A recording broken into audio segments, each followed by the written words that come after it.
Today's session, we are going to focus on the first type of UML diagram, that is system model, which is called as context and process model.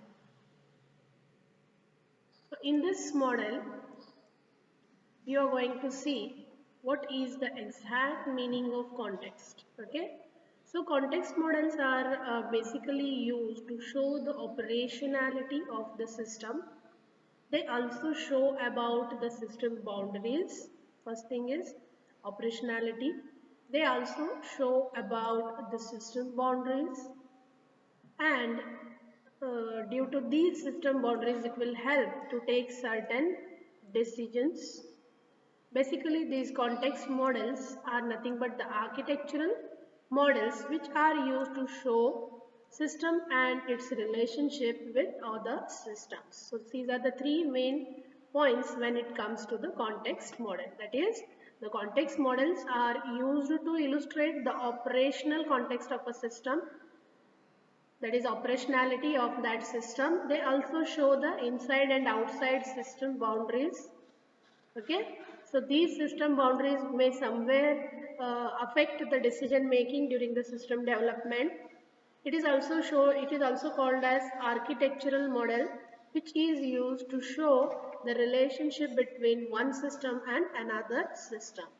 So let me tell you what is the exact meaning of system boundaries. So in short, you hope you understood that context models are also called as architectural models. They are used to show the relationship between the system, okay, and the other systems also. It is used to check the system boundaries also, which will help in further decision making. Okay, now see here, what are system boundaries? So system boundaries are established to define what is inside and what is outside the system. Okay, what is exactly the internal working of a system and what are the external factors that are related to the system. Okay, so defining the system boundaries are very important to take certain decisions before going to the further development, right? Now, so hope you remember the mental health care patient management system. So in this software, uh, you can see that this is the main architecture here. So it has got so many uh, what you can say processes or so many types of internal working system. Okay, so here you can see that this is the main mental health care system. Okay, and it has got patient record system, right? Admissions of the patients, prescriptions, appointments, healthcare statistics, management reporting system. So all these are nothing but the working of the mental health care patient management system. So this will show you the basic architecture of MHC PMS software, right? So this is the context model, which is nothing but which will show you the working or the architectural context of that software, right?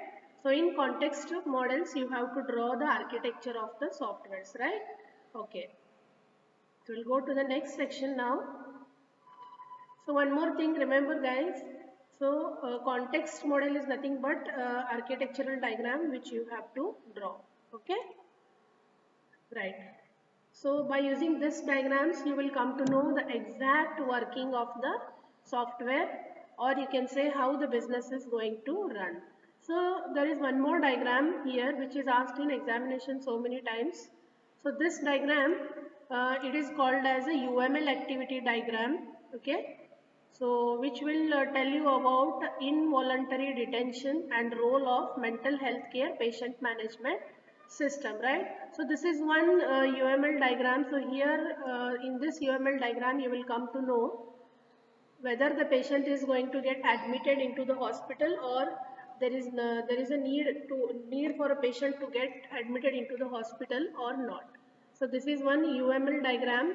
It is also called as UML activity diagram because it is going to show you the major activities that are carried out during the patient admission process into the hospital, right? Now, so the main thing here which is to be carried out is confirm the detention decision, right? So here you have to decide whether the patient will be admitted into the hospital or not, right?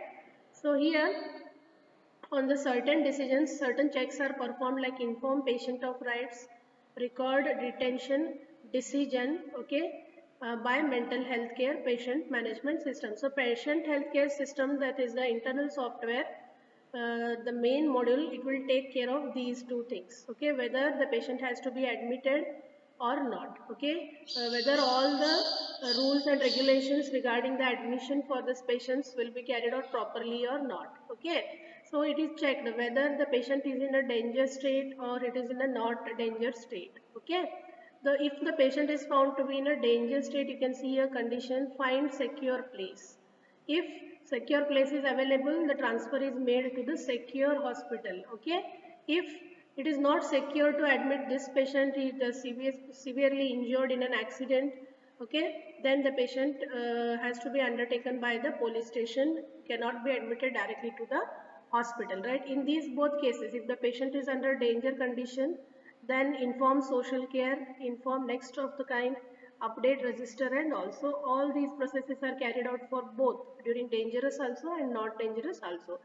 So here by checking all these and taking the decision, if the patient is under non-dangerous state, he is admitted to the hospital, admission system of this patient mental health care system is updated, and then some information is maintained, and again this software is updated, right. So this is a process activity diagram to show whether the patient is under danger condition, so whether decision is taken to admit on the emergency basis, or we have to wait for the enquiries which are carried out during by the police station, right. So this is one UML diagram, okay, which you can draw for MHC PMS for which activity. So the activity is involuntary detention, okay, and the role of patient healthcare management system, right. All right. So in context diagram, okay, you can refer all these things. So you can draw any one example for the context model, okay, and then you can also draw this UML activity diagram. All right. So hope it is clear, right? So please subscribe to the channel if you have not yet subscribed to get more notes on software engineering. All right. Okay. So I'll see you in the next session. Bye bye.